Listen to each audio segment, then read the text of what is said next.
மகா சிவராத்திரிக்கு அடுத்து வரும் மாசி அமாவாசை அன்று இந்த மயான கொள்ளை சேலத்தில் சிறப்பாகவும் கோலாகலமாகவும் நடைபெற்று வருகிறது. பக்தர்கள் 15 நாட்களுக்கு மேலாக விரதம் இருந்து இந்த அம்மன் வேடம், அங்காளம்மன் வேடம், கருப்பண்ணசாமி வேடம், முனியப்பன் சாமி வேடம், பல்வேறு வேடம் அணிந்து பக்தர்களுக்கு நேர்த்தியாகவும் ஆக்ரோஷமாகவும் காட்சி தந்து வராங்க. இதில் தங்களுடைய வேண்டுதல்களை நிறைவேற்றி வராங்க. அந்த வீடியோ தான் நம்ம இன்றைக்கி பார்க்க போகிறோம். வணக்கம். இப்போ தற்சமயம் நடைபெறுவது மயான கொலை என்னும் நிகழ்ச்சி சேலம் மாவட்டத்தில் வெகு சிறப்பாக நடைபெறுகிறது. இதுதான் இப்போ நீங்கள் பார்த்துட்டு இருக்கிறீங்க.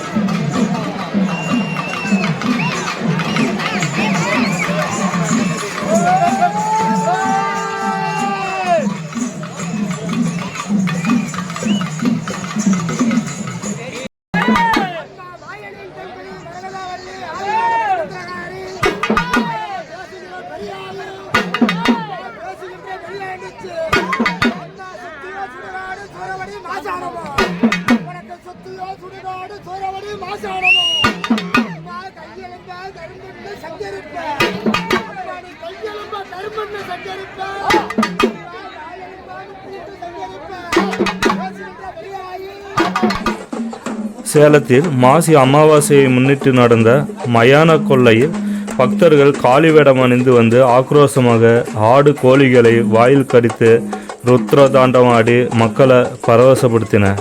மயானத்திற்கு செல்லும் வழியில் தரையில் நூற்றுக்கணக்கானோர் நீண்டு படுத்து காளி வேடம் அணிந்து வந்தவர்களிடம் ஆசி பெற்றனர். காளி வேடமிட்ட சாமி அருளில் வருபவர்கள் தரையில் படுத்திருப்பவர்களை தாண்டி சென்றால் குழந்தை பாக்கியம் உண்டாகும், நோய் நொடிகள் தீரும் என்ற நம்பிக்கை உள்ளது.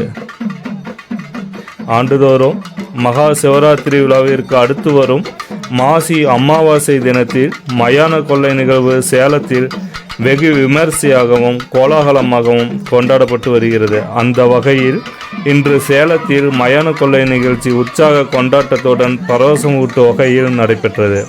சேலத்தில் மயான கொள்ளை நிகழ்வுக்காக 15 தினங்களுக்கு மேலாக விரதம் இருந்த பக்தர்கள் அங்காளம்மன் சாமி, பெரியண்ணன் சாமி, முனியப்பன் சாமி, கருப்பண்ணன் சாமி உள்ளிட்ட காவல் தெய்வங்களைப் போல வேடமணிந்து ஆக்ரோஷமாக சாமி அருளுடன் பம்பை மேளத்திற்கு ஏற்ப நடனமாடியபடி சுடுகாடு நோக்கி சென்று தங்களுடைய நேர்த்திக்கடனை செலுத்தி வந்தனர். சேலம் கிச்சிப்பாளையம், நாராயண நகர், ஜான்சன்பேட்டை மற்றும் சின்ன திருப்பதி பகுதிகளில் உள்ள அங்காளம்மன் கோவில் பக்தர்கள் இன்று சாமி வேடமிட்டு வாயில் ஆடு கோழிகளின் கழுத்தை கடித்து இரத்தம் உறிஞ்சியபடி ஆக்ரோஷமாக ஆடிக்கொண்டு காக்காயன் சுடுகாட்டிற்கு வந்தனர். அப்போது வழிநெடுக நேர்த்திக்கடன் செலுத்த வந்த பக்தர்கள் உயிருடன் கோழி ஆடுகளை சாமி வேடமிட்டவர்களின் வாயில் கொடுத்து வழிபட்டனர். இந்நிலையில் சுடுகாட்டின் வாயில் பகுதிக்கு அம்மன் வேடமிட்டவர்கள் வந்தபோது அங்கு காத்திருந்த ஏராளமான பக்தர்கள் தரையில் படுத்து ஆசி பெற்றனர்.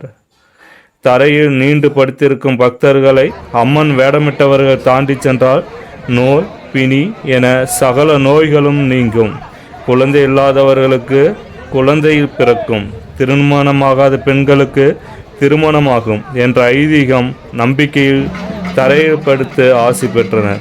பக்தர்களை தாண்டி சென்ற பின் அம்மன் வேடமணிந்த பக்தர்கள் சுடுகாட்டில் சாம்பலை அள்ளி பூசிக்கொண்டு சூறையாடி விரதத்தை முடித்தனர். இந்த நிகழ்ச்சியை சேலம் மற்றும் சுற்று வட்டார பகுதியைச் சேர்ந்த ஏராளமான மக்கள் திரண்டு பக்தி பரவசத்துடன் கண்டுகளித்தனர்.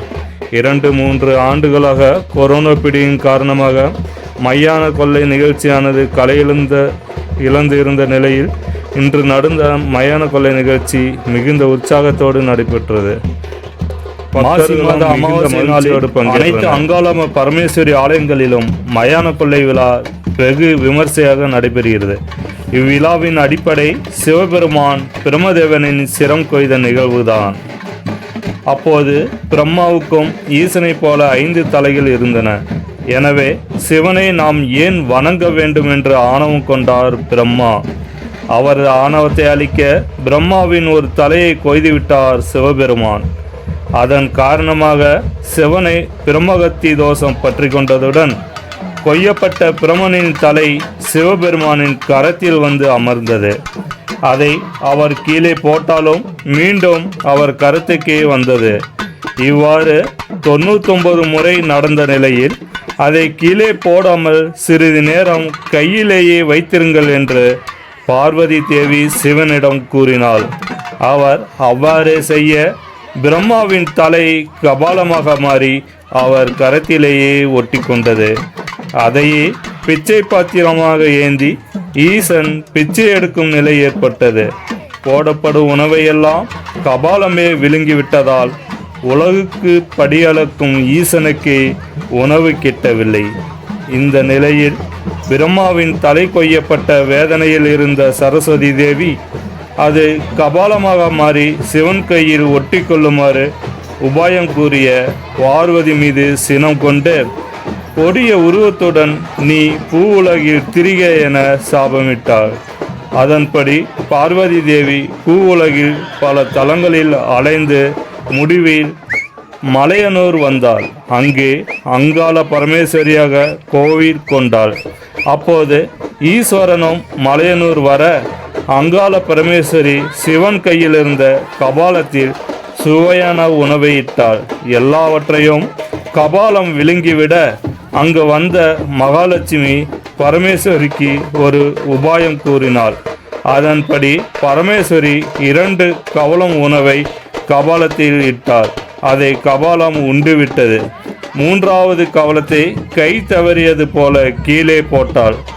உணவின் சுவையால் கவரப்பட்ட கபாலம் அதை உண்ண சிவனின் கரத்தை விட்டு நீங்கி கீழே போனது. அப்போது அங்காள பரமேஸ்வரி விஸ்வரூபம் எடுத்து பிரம்ம கபாலம் மீண்டும் ஈசனின் கரத்தை அடைய முடியாதபடி அதை தன் காலால் மிதித்து பூமியில் ஆழ்த்திவிட்டாள். ஈசனை பற்றிய பிரம்மகத்தி தோஷமும் அகன்றது. இந்த சம்பவத்தின் அடிப்படையில் தான் மயான கொள்ளை என்னும் விழா கொண்டாடப்படுகிறது. 27/2/2025 இன்று வியாழக்கிழமை மாசி அமாவாசை தினத்தில் எங்கெல்லாம் அங்காள பரமேஸ்வரி ஆலயம் அமைந்துள்ளதோ அங்கெல்லாம் இம்மயான கொள்ளை விழா வெகு சிறப்பாக நடைபெற்று கொண்டிருக்கிறது.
இந்த வீடியோ உங்களுக்கு பிடிச்சிருந்தா லைக் பண்ணுங்கள், ஷேர் பண்ணுங்கள், சப்ஸ்கிரைப் பண்ணுங்கள். மறக்காமல் பக்கத்தில் இருக்கிற பெல் பட்டனை தட்டி விடுங்க. தேங்க்ஸ் ஃபார் வாட்சிங் time pass Tamil tech channel.